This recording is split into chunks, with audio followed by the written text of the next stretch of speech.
This year's local government elections are expected to be the most hotly contested in the country's history after the main opposition party, the Democratic Alliance, increased its electoral support to 22.2% in the 2014 national general election.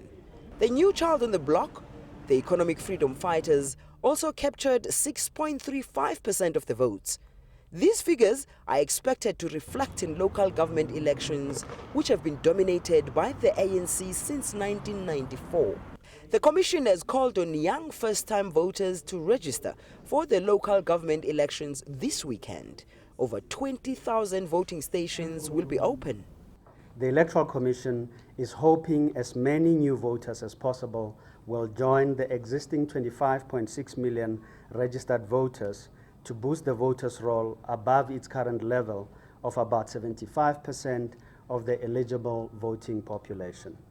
Statistics show that approximately 80% of the 8 million eligible voters who are not currently registered are younger than 30. But the major concern for the IEC this time around is violent outbreaks.